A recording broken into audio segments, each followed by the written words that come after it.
तबीयत ठीक है ना? आज नहीं।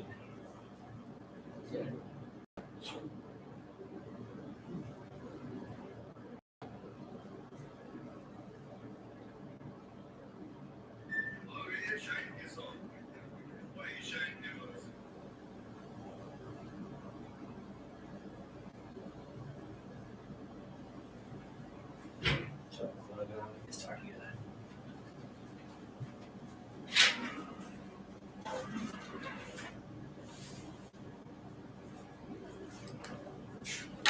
हेलो एवरीवन बच्चों, हाउ आर यू ऑल?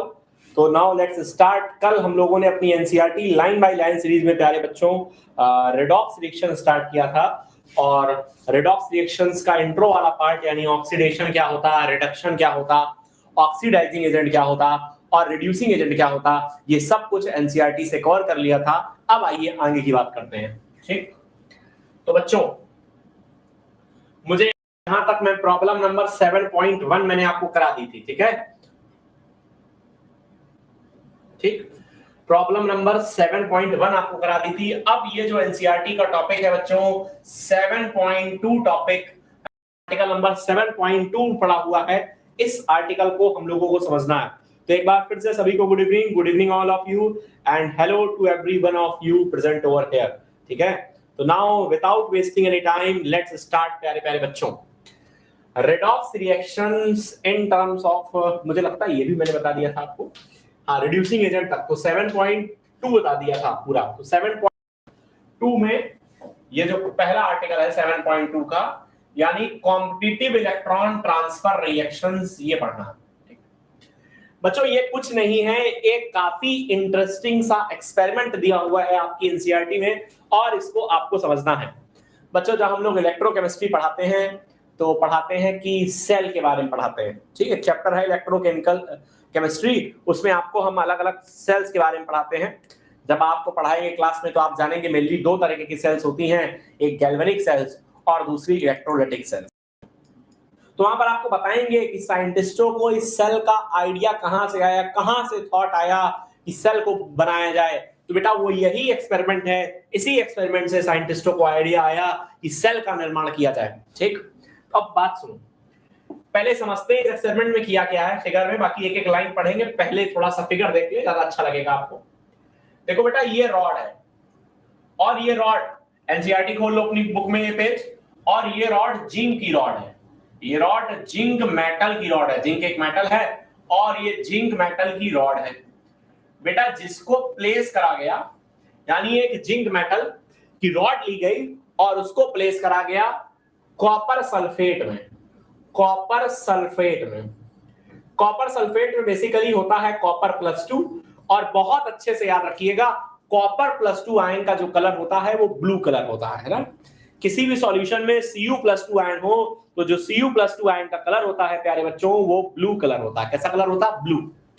तो कॉपर सल्फेट, आप कॉपर नाइट्रेट भी ले सकते थे, CuNO3 का होल ट्वाइस, है ना। तो यहां फिर से कॉपर बताओ किसमें प्रेजेंट है? +2।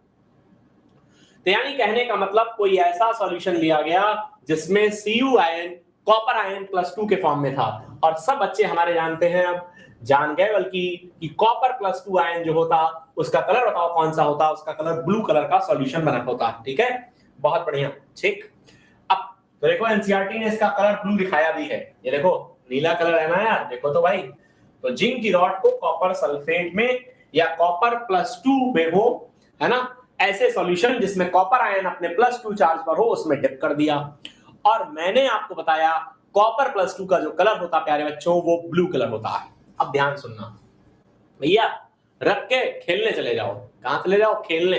मतलब थोड़ी देर इसको, इस मामले को ऐसे ही रखा रहने दो, और थोड़ी देर बाद घूम घाम के 1 आध घंटे बाद खेल कूद के पढ़ लिख कर आओ अपनी एनसीईआरटी आधा एक आध पन्ना पढ़ के बायोलॉजी का। जब तुम वापस इसको देखोगे तो थोड़ी देर बाद जब देखोगे तो देखो क्या, intensity of blue colour is reduced, यानी जिंक रॉड को रखने पर, है ना, ये इंटरमीडिएट स्टेज दिखाई गई है। थोड़ी देर बाद देखोगे तो होगा क्या, ये जो ब्लू कलर था देखो पहले डार्क ब्लू था और अब ये ब्लू कलर हल्का होता जा रहा।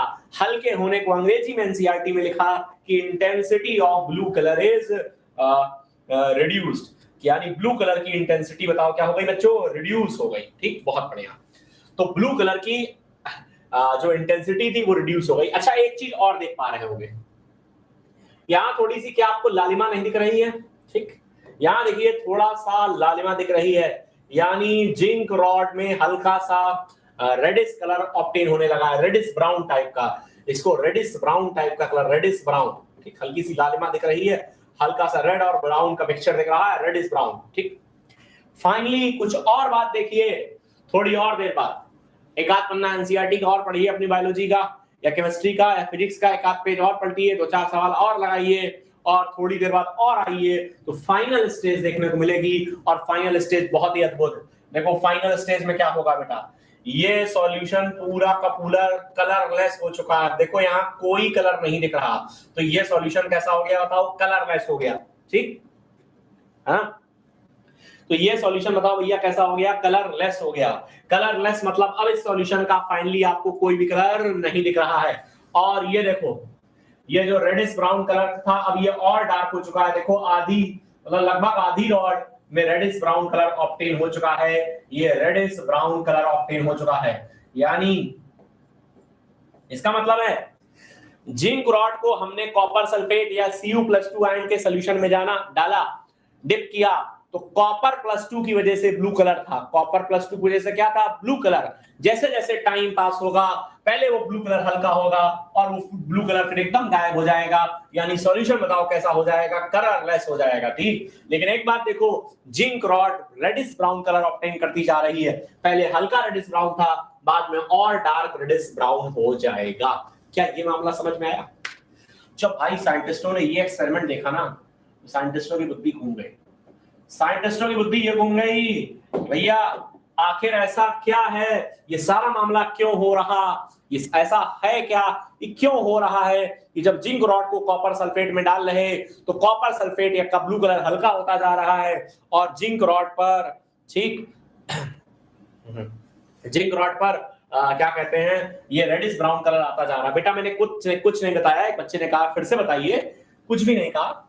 मैंने कहा इस जिंक रॉड को डाला गया कॉपर सल्फेट के सॉल्यूशन में और कॉपर सल्फेट में Cu+2 होता। याद कर लो अभी के लिए, तुम आगे पढ़ोगे केमिस्ट्री में, कॉपर +2 आयन का जो कलर होता है ब्लू कलर होता है। तो थोड़ी देर के लिए अगर इस सॉल्यूशन को ऐसे ही छोड़ दो तो होता क्या है बेटा, ब्लू कलर हल्का होने लगता। Blue colour copper sulphate solution का या Cu+2 आयन का देखो ब्लू कलर हल्का होने लगा, उसको लिखा है intensity of blue colour is reduced, यानी ब्लू कलर की इंटेंसिटी कम होती जा रही। ठीक, और जिंक रॉड पर देखो ये हल्का सा ब्राउनिश या इसको रेडिश ब्राउन कलर अपीयर होने लगा। ठीक, थोड़ी और देर बाद, आधे घंटा और खेलो कूदो पढ़ो लिखो तो उसके बाद भाई क्या होगा। ठीक, बिल्कुल दीपक शर्मा जी कंप्लीट एनसीईआरटी पढ़ाएंगे, बिल्कुल चिंता मत करिए। ठीक है, बिल्कुल थोड़ी देर बाद और देखो तो बेटा ये सॉल्यूशन फाइनली क्या हो गया, कलरलेस, यानी Cu+2 जो पहले डार्क ब्लू था, लाइट ब्लू हुआ और फाइनली क्या हो गया, कलरलेस, यानी उसका कोई कलर ही नहीं बचा। और इधर देखो भैया ये जो रेडिश ब्राउन कलर था वो और अच्छे से चुका था। अब कंसेप्ट की बात सुनो, जब साइंटिस्टों ने यार इस एक्सपेरिमेंट को देखा ना तो उनकी बुद्धि घूमी। ठीक, तो उनकी बुद्धि घूमी और उनकी बुद्धि ये घूमी कि आखिर मसला है क्या, आखिर मामला है क्या, क्यों ऐसा हो रहा, क्यों ब्लू कलर की इंटेंसिटी लगातार कम होते होते कलरलेस हो गया और क्यों जिंक की रॉड पर ये रेडिश ब्राउन कलर अपीयर कर रहा। अब जरा ध्यान से सुनना बच्चों, जब साइंटिस्टों ने इसका कारण ढूंढने का प्रयास किया तो उन्हें एक बड़ा गजब का और बड़ा ही इंटरेस्टिंग कारण मिला। यही सब कुछ लिखा हुआ, एक एक लाइन अच्छे से समझाऊंगा, अभी हमारे साथ जुड़े रहिए। इधर देखो भाई स्क्रीन पर, तो पहली बात साइंटिस्टों ने यह देखा कि यहां पर एक्चुअली जिंक रॉड का ऑक्सीडेशन हो रहा है, यानी जिंक जो है वो बदल रहा Zn+2 में, जिंक जो है वो बदल रहा Zn+2 में और 2 इलेक्ट्रॉन। जरा ध्यान समझिएगा, ये जिंक की रॉड है तो चलो ये जो ब्लैक कलर के एटम्स मैंने दिखाए हैं ये कहीं ना कहीं भाई जिंक के एटम्स होंगे। किसके एटम्स होंगे, जिंक के एटम्स। तो उन्होंने कहा जिंक करता क्या है, कॉपर सल्फेट के जब कांटेक्ट में आता तो जिंक आयन कन्वर्ट हो जाता है Zn+2 में। सुनते जाना ध्यान से, ये रॉड से ये वाला जिंक निकल गया और अंदर चला गया और बदल गया खुद Zn+2 में। कैसे बदल गया बेटा, Zn+2 में। और जब एक जिंक अंदर जाता है सॉल्यूशन में Zn+2 के रूप में, तो एक जिंक अपने 2 इलेक्ट्रॉन छोड़कर जाता रॉड पर। क्या करता? 2 इलेक्ट्रॉन रॉड पर छोड़कर जाता है।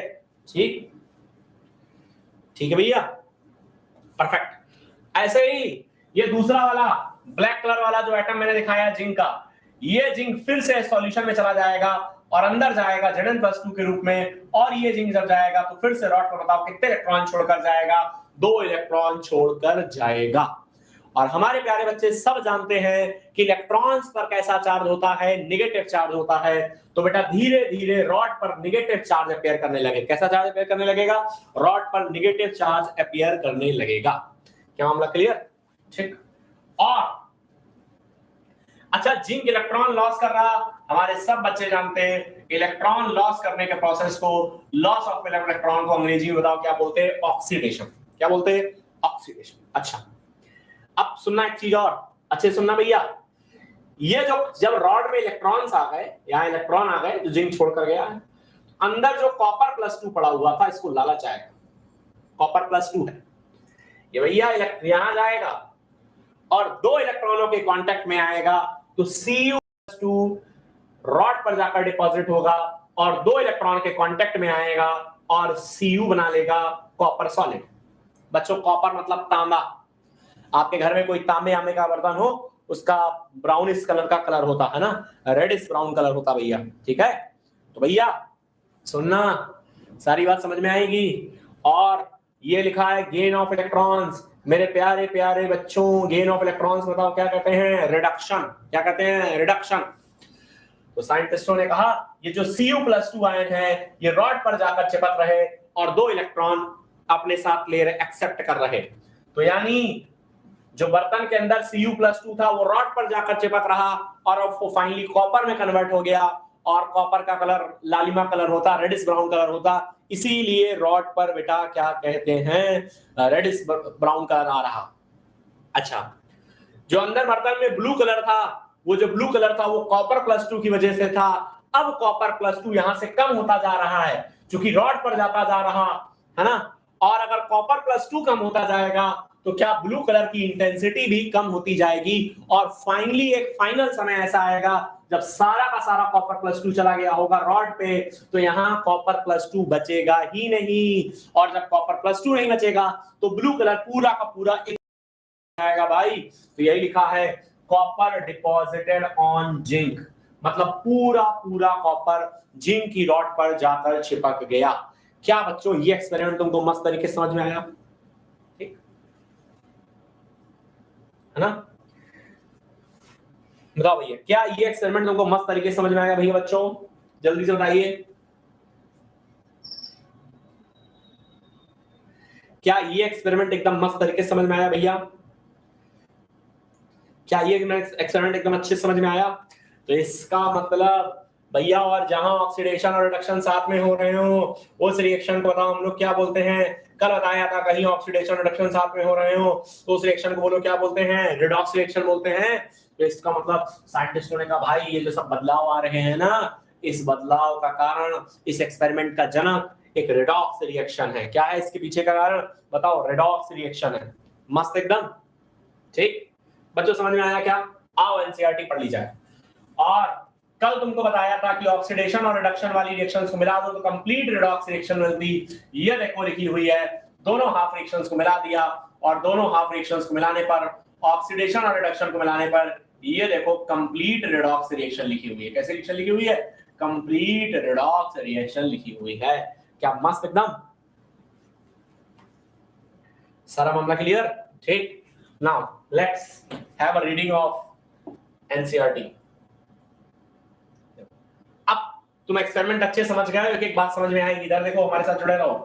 Place a strip of metallic zinc in aqua solution of copper nitrate. मैंने कहा था तुम चाहे कॉपर सल्फेट लो, चाहे CuNO3 वोल्ट वाइज लो, कॉपर जो होना चाहिए वो +2 में होना चाहिए, क्योंकि जो कॉपर+2 आयन है उसका खुद का कलर बताओ कैसा होता है भैया? ब्लू कलर होता है। बहुत बढ़िया, एज सोन इन फिगर, वो तो मैंने पहले बता दिया। फॉर अबाउट 1 आवर, भैया 1 घंटे लिखा है एनसीईआरटी ने, 1 घंटे तक भूल जाओ। You may notice that the strip becomes coated with reddish metallic copper. क्या बात है, जिंक की जो स्ट्रिप डाली है आपने, है ना, उसका कलर बताओ कैसा हो जाएगा। देखो यहाँ पर रेडिश मेटेलिक कॉपर हो जाएगा, है ना, ठीक। And the blue colour of the solution disappears, लगभग 1 घंटे बाद ब्लू कलर का सॉल्यूशन से गायब ही हो जाएगा। अच्छा, ऐसा क्यों हुआ? Formation of Zn+2 ions can easily be just, actually वही बात, Zn जो है वो Zn+2 बनाता है, can be just when the blue color of the solution due to Cu+2 has disappeared.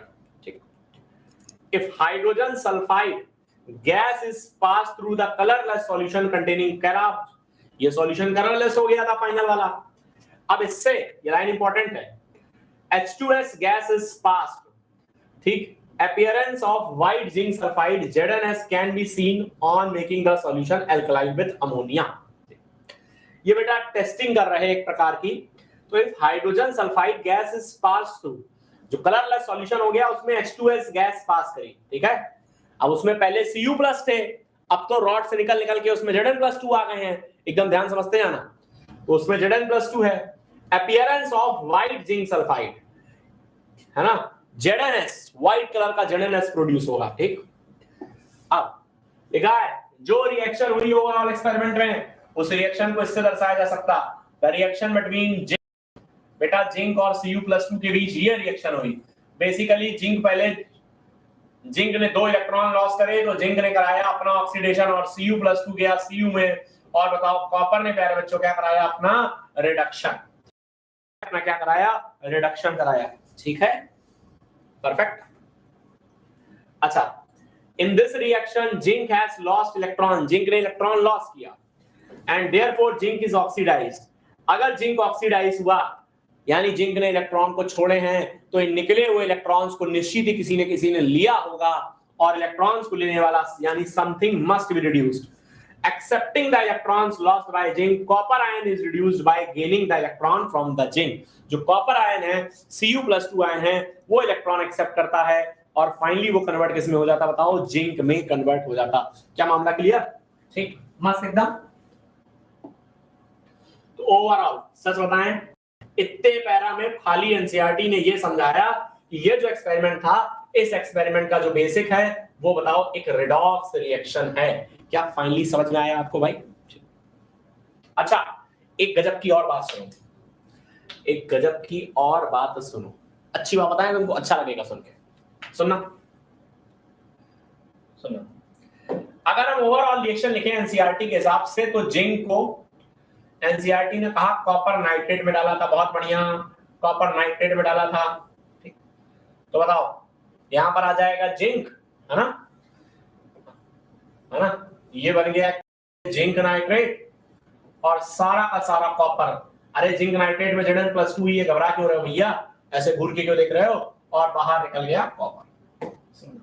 बहुत ध्यान सुनना, ये एक रिडॉक्स रिएक्शन तो है ही। अब इस रिएक्शन के बारे में मैं बहुत इंपॉर्टेंट बात बोलने जा रहा हूं, सारे बच्चे एकदम दिल थाम कर बैठे, ठीक है बेटा। यहां देखो, एक मेटल ने दूसरे मेटल को लात मारी, एक मेटल ने दूसरे मेटल को धक्का दिया। देखो कॉपर की जगह जिंक, कौन आ गया, जिंक। बेटा एक आदमी को धक्का देकर उसकी जगह कोई दूसरा आदमी आता है, इसको अंग्रेजी में बोलते हैं डिस्प्लेसमेंट। क्या बोलते हैं, बोलो, डिस्प्लेस। और यहां जिंक भी मेटल है और कॉपर भी मेटल है, एक मेटल ने दूसरे मेटल को हटाया, ऐसी रिएक्शन को बताओ क्या बोलेंगे, मेटल डिस्प्लेसमेंट रिएक्शंस। क्या मामला समझ में आया? बहुत बढ़िया। इस रिएक्शन को बताओ क्या बोल देंगे, मेटल डिस्प्लेसमेंट रिएक्शन।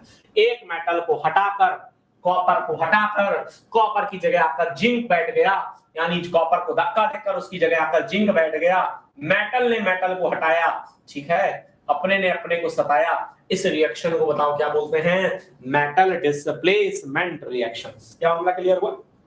बहुत बढ़िया, जल्दी बोलो जल्दी बच्चों, is it clear to you all? ठीक, everything is crystal clear to you all? एक बार चैट बॉक्स से बताएं, ठीक है, एक बार थम्स अप का निशान बना दें, थम्स अप वाला सिंबल बना दें चैट बॉक्स में, अगर आपको सारा मामला एकदम क्लियर है तो।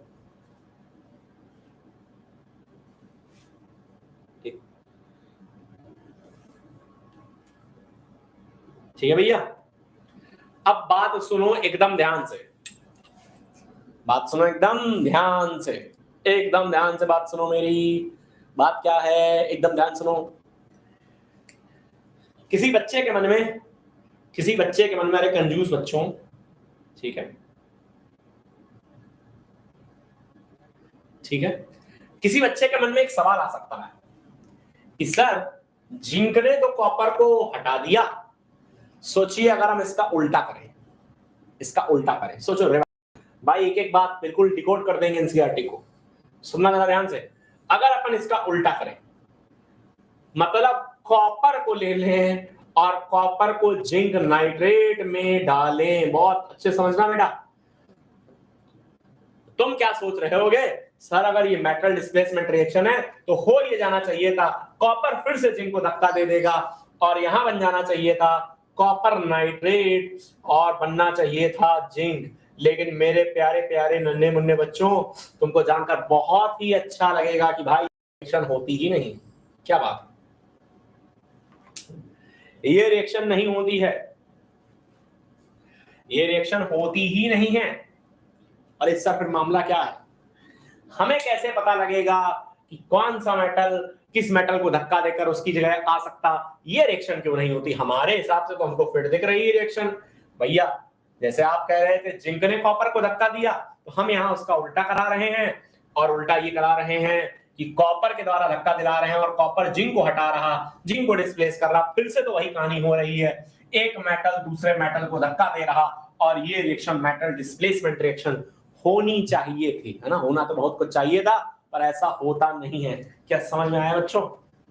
ठीक, अब हमारे सारे बच्चों के मन में एक ही सवाल गूंज रहा होगा, सर आखिर ऐसा क्यों? आखिर एक ही सवाल गूंज रहा होगा कि ऐसा क्यों, ऐसा क्यों भैया, ऐसी बात है, ये रिएक्शन क्यों नहीं होती है, ऐसा क्यों? बड़ा सवाल। Now the big question arises, why this reaction does not appear. गजब की बात, सुनना बेटा, सुनना जरा, ये रिएक्शन क्यों हो गए बेटा? उम्मीद है कि इलेक्ट्रोकेमिकल सीरीज होती है या एक रिएक्टिविटी सीरीज होती है मेटल की।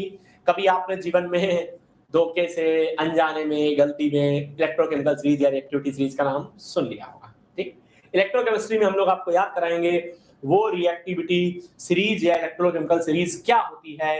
पर अभी के लिए इतना मैं आपको बता दूं, अभी के लिए छोटी सी बात याद कर लीजिए। जिंक और कॉपर में बात करें तो रिएक्टिविटी सीरीज जो है वो जिंक ऊपर है और कॉपर नीचे है। और जिंक ऊपर है, जो मेटल जितना ऊपर होता उसको हम बोलते हैं वो उतना रिएक्टिव है। तो देखा जाए तो जिंक इज मोर रिएक्टिव या highly reactive metal than compare to copper.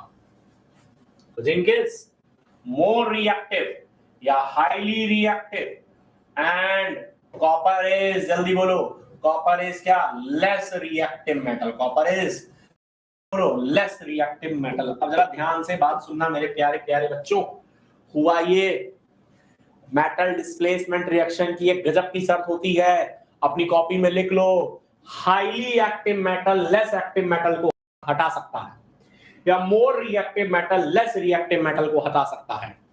More reactive metal less reactive metal को हटा सकता है, लेकिन उसका उल्टा नहीं हो सकता। जब आप ये रिएक्शन करा रहे थे तो ये लेस रिएक्टिव मेटल है, और बताओ कॉपर क्या है? High reactive metal. तो less reactive metal more reactive metal को नहीं हटा सकता। मेरे प्यारे प्यारे बच्चों, क्या आपको बात समझ में आई? इसलिए ये रिएक्शन नहीं होगी, है ना। तो भैया मेटल डिस्प्लेसमेंट रिएक्शन की एक और शर्त है ना, कि हटने वाला कम रिएक्टिव होना चाहिए, कम रिएक्टिविटी सीरीज में उसकी रिएक्टिविटी कम होनी चाहिए, और जो हटा रहा वो ज्यादा एक्टिव या वो ज्यादा रिएक्टिव होना चाहिए। तो highly reactive metal can displace less reactive metal from its salt, पर इसका रिवर्स संभव नहीं है।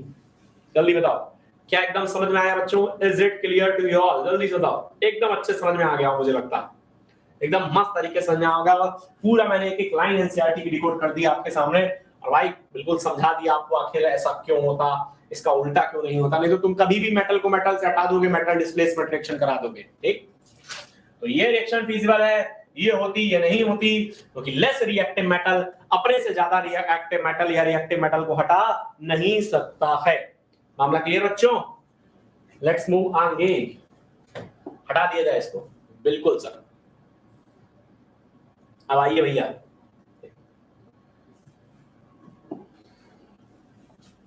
फाइनली कलर शब्द गायब हो गया। This stage is known as equilibrium. Finally for this purpose कोई अब चेंज नोटिस नहीं किया गया। फाइनली एक अवस्था ऐसी आ जाएगी, अब कलर में कोई बदलाव नहीं होगा। और जब कोई ऐसी अवस्था आ जाए जब कोई बदलाव ना हो, ऐसी अवस्था को हम लोग साम्यावस्था कहते हैं। क्या कहते हैं बताओ? साम्यावस्था। ठीक है, ऐसी अवस्था को हम लोग बताओ क्या कहते हैं? साम्यावस्था, या इसी को हम लोग बोलते हैं इक्विलिब्रियम इज स्टेबल। ठीक है, तो सारा मामला यही है। एंड अब कॉपर +2 खत्म हो गए हैं, तो बेटा कोई किसी तरीके से अगर तुम ये चेक करने की कोशिश करो, किसी टेस्ट से चेक करने की कोशिश करो कि कॉपर +2 आयन है कि नहीं, तो वो टेस्ट बेटा फिर तो अब निगेटिव आएगा। By passing H2S gas to the solution to produce back color of copper sulfide does not succeed। ये लाइन इंपॉर्टेंट है, इंपॉर्टेंट सुनना। यहां पर कॉपर +2 के बारे में लिखा हुआ, कह रहा अगर आपको कहीं पर कॉपर +2, अगर कहीं कॉपर +2 होगा किसी सॉल्यूशन में, तो उसमें H2S पास करो। तो जैसे ही अगर कॉपर +2 है और आप H2S गैस पास करते हो, कॉपर सल्फाइड बनेगा, है ना, जिसका कलर ब्लैक होता, ब्लैक कलर का अपीयर होना ये कंफर्म कर देता कि उस सॉल्यूशन में कॉपर +2 है। लेकिन यहां पर डज नॉट सक्सीड। ठीक ठीक, अच्छा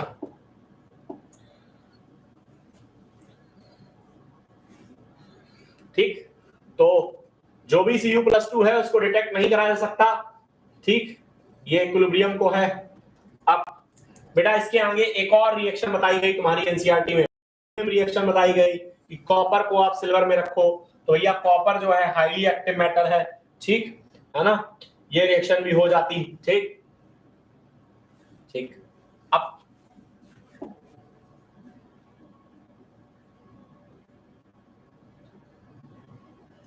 तो बेटा वो एक एक्सपेरिमेंट किया गया, उसके आधार पर तमाम रिडॉक्स रिएक्शन समझाई गई।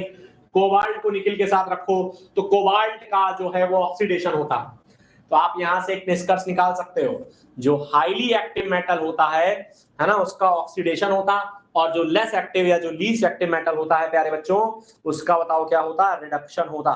ठीक है, परफेक्ट। ठीक, अब ये तो रिएक्शन से समझाई गई एनसीईआरटी में। अच्छा, ये तो रिएक्शन समझाई गई है। अब मुख्य बात पर आओ, वो तो रिएक्शन ही समझाई गई हैं, ठीक है, उसी एक्सपेरिमेंट जैसी। अब आओ मुख्य बात पर। This competition for release of electrons incidentally reminds us the competition for release of protons among acids. भैया कौन ज्यादा रिएक्टिव है? जैसे जिंक ज्यादा रिएक्टिव है, जिंक ज्यादा कॉपर से क्यों रिएक्टिव है? क्योंकि जिंक इलेक्ट्रॉन जल्दी दे देता है। दो मेटल हो जो जल्दी, भाई मेटल की खास बात होती है इलेक्ट्रॉन लूज करना। अब दोनों में कौन ज्यादा रिएक्टिव होगा, अगर ये डिसाइड करना हो, तो जो ज्यादा जल्दी इलेक्ट्रॉन्स दे दे या जो ज्यादा आसानी से इलेक्ट्रॉन्स दे दे, वो मेटल बच्चों ज्यादा रिएक्टिव होगा या ज्यादा एक्टिव होगा। अब सुनना, तो कह रहा है इस कंपटीशन में भाई कि जिंक और कॉपर में किसका ऑक्सीडेशन होगा, तो जो जल्दी इलेक्ट्रॉन दे देगा उसका ऑक्सीडेशन होगा। अगर जिंक जल्दी इलेक्ट्रॉन दे देता है तो जिंक हाईली एक्टिव मेटल, और अगर कॉपर देर से इलेक्ट्रॉन देता, इसलिए यार अपन बोल रहे हैं copper is less active metal. बाकी मेटल तो दोनों है, मेटल की प्रॉपर्टी होती है इलेक्ट्रॉन लूज करना। अब जब एक ने पहले इलेक्ट्रॉन दे दिए, फिर दूसरे को एक्सेप्ट ही करने पड़ेंगे। अच्छा, कह रहा है ये कंपटीशन हमें ये याद नहीं दिलाता कि कौन जल्दी प्रोटॉन रिलीज करेगा। याद करो यार, अभी अपन ऑर्गेनिक पढ़ेंगे, कभी तुमने एसिडिक स्ट्रेंथ कंपेयर करी हो, दो एसिड हो और तुमसे पूछा जाए एसिडिक नेचर, तो एसिड का मतलब होता है प्रोटॉन डोनेट करना, और ज्यादा अच्छा एसिड वो होता जो क्या कहते हैं जल्दी H+ डोनेट करता है। ऐसे ही दो मेटल्स हो तो ज्यादा एक्टिव या हाईली एक्टिव मेटल वो होगा जो जल्दी बताओ क्या लॉस करेगा, इलेक्ट्रॉन लॉस करेगा। ठीक, परफेक्ट। अच्छा, the similarly suggests that we might develop a table in which metals and their ions are listed on the basis of tendency to electrons as just we do in acids to strength of acids। बच्चों जो organic में generally जो acids हैं उनकी हम लोगों ने strength का एक ऑर्डर बना लिया है, जनरल ऑर्डर है। तो कह रहा है जब एसिडिक स्ट्रेंथ का ऑर्डर बना लिया है तो कौन जल्दी इलेक्ट्रॉन लूज करेगा, यानी कौन हाईली एक्टिव मेटल है। इससे यहां दिमाग आता कि इसका भी ऑर्डर बना लेना चाहिए कोई ना कोई हम लोगों को निश्चित है। As a matter of fact, we have already made certain comparisons. By comparisons, we have come to know zinc releases electrons to copper and copper releases electrons to silver। गजब की बात सुनना, मतलब जिंक और कॉपर जब साथ होते हैं तो जिंक जल्दी इलेक्ट्रॉन दे देता है, तो फिर कॉपर को इलेक्ट्रॉन लेने पड़ते हैं। ठीक, अगर लेकिन कॉपर और सिल्वर साथ में होते हैं तो अब इस मुकाबले को कॉपर जीत जाता, कॉपर इलेक्ट्रॉन लूज करता है और सिल्वर को इलेक्ट्रॉन गेन करने पड़ते हैं। क्या हमला समझ में आया? तो यहाँ एक कंपटीशन था है ज्यादा अच्छा मेटल कौन। ठीक, मस्त। देयरफॉर बहुत इंपॉर्टेंट बात, सवाल बन सकता, electron releasing tendency of the metal. अभी आपने इलेक्ट्रोकेमिकल सीरीज नहीं पढ़ी है पर फिर भी मैं समझाने का एक बात प्रयास कर रहा हूं, अच्छे समझ में आ रहा होगा। इलेक्ट्रॉन रिलीजिंग टेंडेंसी का ऑर्डर आ गया, सबसे ज्यादा सबसे जल्दी इलेक्ट्रॉन जिंक लूज करता है ना, सबसे एक्टिव, फिर कॉपर लूज करता है और फिर उसके बाद बताओ कौन करता है? सिल्वर करता है। परफेक्ट।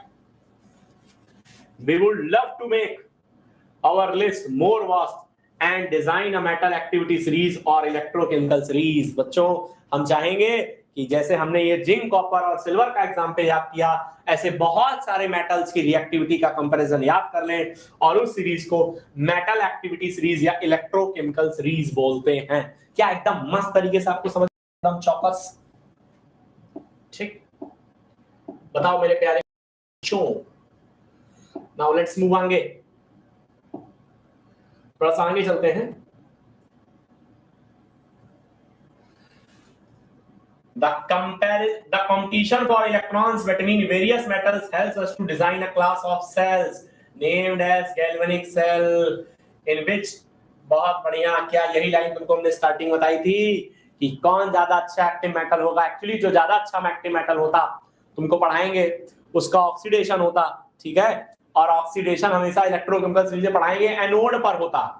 तो जो ज्यादा एक्टिव मेटल होता उसका एनोड बनाया जाता गैल्वेनिक सेल में, और जो कम एक्टिव मेटल होता उसका कैथोड बनाया जाता है। क्या एकदम मस्त तरीके से समझ में आया भैया?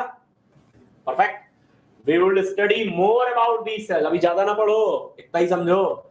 स्टडी इन क्लास 12 में पढ़ेंगे। परफेक्ट एकदम। नाउ लेट्स मूव आगे ऑक्सीडेशन नंबर पर।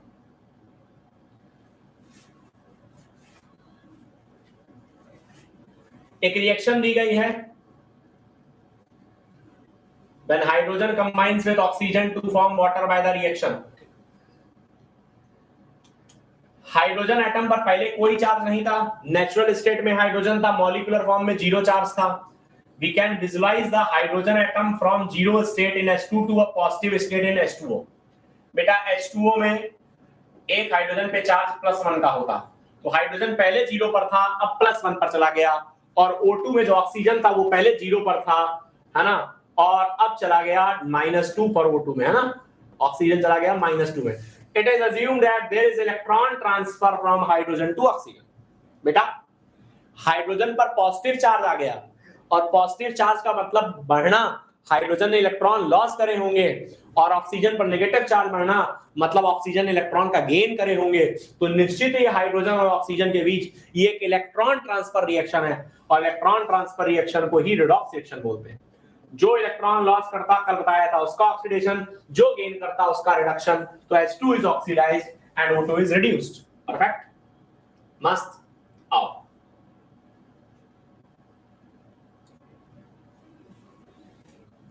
सुनना।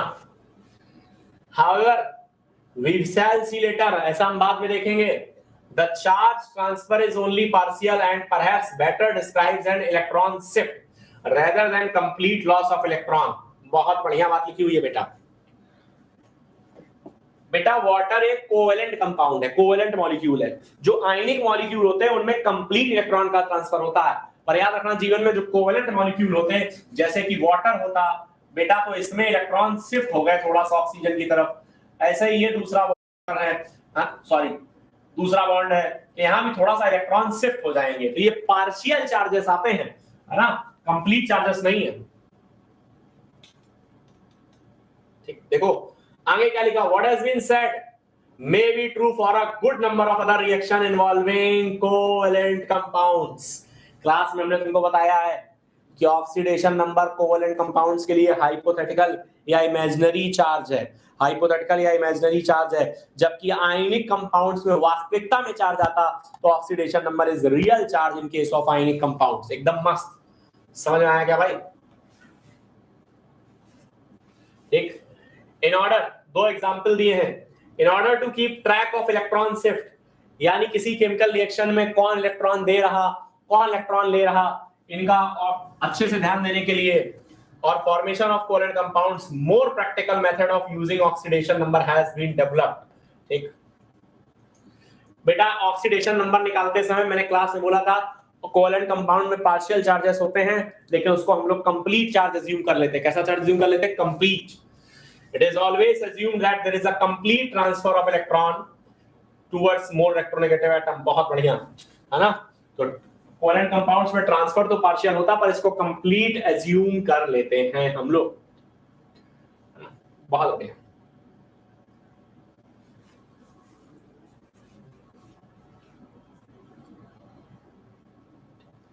अब ये एग्जांपल दर्शाए गए कि देखो जरा, हाइड्रोजन पे 0 था, अब हाइड्रोजन पे +1 आ गया। देखने में तो ऐसा लग रहा है हाइड्रोजन ने +1 दे दिया और इसने ले लिया, और देना और लेना कंप्लीट ट्रांसफर तो आयनिक कंपाउंड में होता है। घबराओ मत, चार्जेस पार्शियल ही आते हैं, जो मैंने तुम्हें बॉन्डिंग में पढ़ाया कि ऑक्सीजन पर हल्का सा नेगेटिव, हाइड्रोजन पर पार्शियल पॉजिटिव, पर ऑक्सीडेशन नंबर निकालने के लिए उसको अपन कंप्लीट अज्यूम कर लेते हैं। क्या मामला क्लियर है भैया? बहुत बढ़िया। आओ, oxidation number denotes the oxidation state of element in a compound according to set of rule formulated on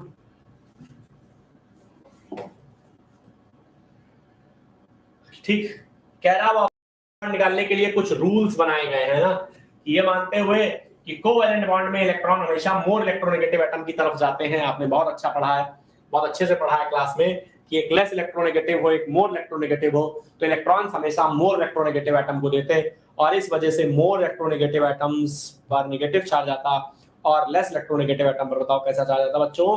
positive charge आता है। ठीक, बहुत बढ़िया। Let's move.